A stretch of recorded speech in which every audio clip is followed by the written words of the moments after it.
Hi అండి, నమస్తే. Welcome back to our channel. ఈరోజు మన వీడియోలో వచ్చేసరికి కంప్యూటర్ బేస్డ్ పై క్వశ్చన్స్ అయితే చూసేద్దాం. స్కిప్ చేయకుండా వీడియో ఫుల్గా చూడండి, ఒక క్లారిటీ వస్తుంది. అండ్ మర్చిపోకుండా ఒక చిన్న లైక్ చేయండి. మీరు ఇచ్చే ఒక చిన్న లైక్ వల్ల ఇన్ఫర్మేషన్ ఇంకొంతమందికి హెల్ప్ అవుతుంది, అలాగే నాకు కూడా కొంచెం సపోర్ట్గా ఉంటుంది. అండ్ కొత్తగా ఛానల్ చూసినట్లయితే సబ్స్క్రైబ్ చేసుకోండి. ఇలాంటి మంచి మంచి వీడియోస్, ఇన్ఫర్మేషన్స్ అన్నీ కూడా మీ ముందు ఉంటాయి. ఇంకా లేట్ చేయకుండా కంప్యూటర్ బేస్డ్ పై క్వశ్చన్స్ అయితే చూసేద్దాం. ఆల్రెడీ ఇంతకు ముందు వీడియోస్లో షేర్ చేశాను కొన్ని క్వశ్చన్స్. ఇది వచ్చేసరికి next video and next questions అనమాట. ఫస్ట్ కంప్యూటర్ పై క్వశ్చన్స్ అనేది ఇచ్చిన క్వశ్చన్ క్లియర్గా అర్థం చేసుకుంటే మనం ఈజీగా ఫైండ్ అవుట్ చేయొచ్చు. అంటే ఇచ్చిన 4 ఆప్షన్స్లో ఎక్కడుంది ఏదన్నది మనం ఈజీగా ఫైండ్ అవుట్ చేయొచ్చు.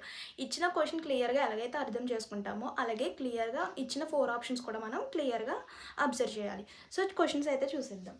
ఫస్ట్ క్వశ్చన్ చూడండి, కంప్యూటర్ ఈజ్ యాన్ అని ఇచ్చేసాడు, డాష్ అని ఇచ్చేసాడు. ఇక్కడ ఆప్షన్స్ అబ్జర్వ్ చేద్దాం. Mechanical device, electronic device, binary device. Computer is an electronic device అనమాట. సో ఆన్సర్ వచ్చేసరికి computer is an electronic device. Option B is correct. Next question, the word of the computer has been derived from which of the following work. Computer word వచ్చేసరికి Greek word, Latin word, Arabic word. ఇచ్చిన ఆప్షన్స్లో ఇచ్చిన 3 options అయితే ఇవన్నమాట. So option B is correct, Latin word. So option B is correct. Next question, a nibble is equal to how many bits. Nibble అంటే so 1 nibble is equal to ఎంతకి equal అవుతుంది, ఎన్ని bits అని అడుగుతున్నాడు. 1 nibble is equal to 4 bits అనమాట. 4 బిట్స్ని bits అంటాం. So next, the information you put into the computer is called. ఇక్కడ చూడండి, ఇన్ఫర్మేషన్ని కంప్యూటర్లో పెట్టేటప్పుడు మనం దాన్ని ఏమని పిలుస్తాం, ఫైల్స్ అంటామా, ఇన్పుట్ అంటామా, అవుట్పుట్ అంటామా.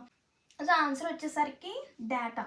ఇన్ఫర్మేషన్ మనం కంప్యూటర్లో పెట్టేటప్పుడు మనం దాన్ని ఇన్ఫర్మేషన్ ఒక ఫైల్ అనేది మనం టైప్ చేసాం, ఒక డాక్యుమెంట్ అనేది టైప్ చేసాం. సో దాన్ని అంతా కలిపి మనం ఏమంటాం, data. So option A is correct. Next question, which is the most powerful computer. Which is the most powerful computer అని అంటున్నాడు. సో ఇక్కడ చూడండి options, super computer, mini computer, modern computer, laptop computer. Mini computer అంటే చిన్నది, laptop కూడా కాదు, and modern computer కూడా కాదు. సో కరెక్ట్ ఆన్సర్ వచ్చేసరికి most powerful computer is super computer. Option A is correct. Next question, a computer protectable and easy to carry travels. కంప్యూటర్ని ఈజీగా travel చేయడానికి ఏది హెల్ప్ అవుతుంది మనకి, మినీ కంప్యూటరా, మోడర్న్ కంప్యూటరా, ల్యాప్టాపా. సో ల్యాప్టాప్ అనేది మనం ఈజీగా క్యారీ చేయడానికి అయితే ఉంటుందన్నమాట. So next question, what is the name of first super computer. So first super computer name అయితే అడుగుతున్నాడు. సో ఫస్ట్ కంప్యూటర్ నేమ్ వచ్చేసరికి సిడిసి 6600 అనమాట. And next question, what is the another name of computer. కంప్యూటర్కి ఇంకో name ఉంటుంది, అది వచ్చేసరికి microchip. Microchip is another name of computer. Next question, which software is used to create presentation. Suppose project works ఉన్నాయి, project వర్క్స్ని presentation చేయడానికి, project works design చేయడానికి ఏ సాఫ్ట్వేర్ హెల్ప్ అవుతుంది మనకి, చూడండి, మైక్రోసాఫ్ట్ విండోస్, మైక్రోసాఫ్ట్ ఆఫీస్, అలాగే ఎక్సెల్, పవర్ పాయింట్. చూడండి, మైక్రోసాఫ్ట్ విండోస్ కాదు, అంటే ఎంఎస్ వర్డ్ ఇవన్నీ కూడా కాదు. ఎంఎస్ వర్డ్ అంటే క్రియేట్ లెటర్స్ అండ్ డాక్యుమెంట్స్ కదా. మనకి ఇక్కడ ఏమంటున్నాడు, క్రియేట్ ప్రజెంటేషన్స్ అంటే ప్రాజెక్ట్ వర్క్స్ మనం క్రియేట్ చేస్తాం కదా, డిజైన్ చేస్తాం కదా, అది ఏ సాఫ్ట్వేర్కి వస్తుంది మనకి.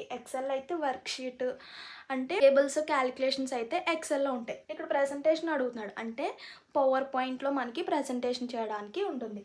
Create presentation means power point.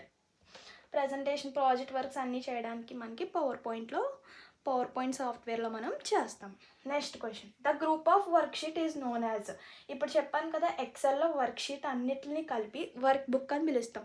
ఈ వర్క్ బుక్లో మనకి work sheet 1, work sheet 2, work sheet 3 ఇలా మనకి ఉంటాయన్నమాట ఎక్సెల్లో. ఆ ఎక్సెల్లో ఈ వర్క్ షీట్ని ఏమంటాము, చూడండి ఇక్కడ 3 ఆప్షన్స్ ఇచ్చాడు. డాక్యుమెంట్ అన్నిటిని కలిపి మనం డాక్యుమెంట్ అన్నాం కదా, షీట్ 1, షీట్ 2, షీట్ 3 ఇవన్నీ కూడా మనకి పేజెస్ టైప్ వస్తాయి, బుక్ టైప్ వస్తుంది కదా, ఎంటర్ చేస్తాం కదా అని వర్డ్ షీట్ కూడా అవ్వదు.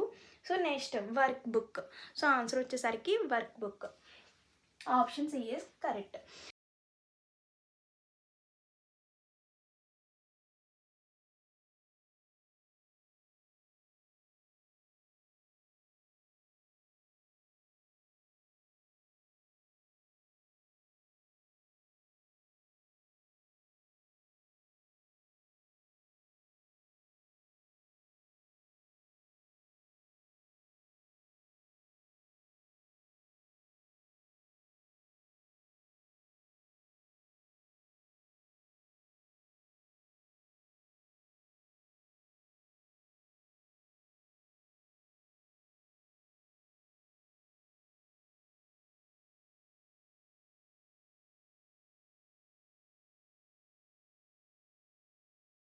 సో నెక్స్ట్ వీడియోలో కంప్యూటర్ బేస్డ్ పై షార్ట్ కట్స్, అంటే కంప్యూటర్ షార్ట్ కట్స్ ఉంటాయి కదా, కాపీ పేస్ట్, అలాగే కాపీ చేయడానికి షార్ట్ కట్, పేస్ట్ చేయడానికి షార్ట్ కట్, అలాగే డిలీట్ చేయడానికి షార్ట్ కట్, ఈ షార్ట్ కట్స్ అన్నీ కూడా నెక్స్ట్ వీడియోలో షేర్ చేస్తాను. సో ఆ లోపల మన ఛానల్ ఫాలో అవుతుండండి, మర్చిపోవద్దు. వెళ్ళే ముందు ఒక చిన్న లైక్ చేయండి, ఇంకేమైనా డౌట్స్ ఉన్నా కూడా కామెంట్ చేసేయండి. See you to next video. Thank you for watching. Please do like, share and subscribe. Bye by.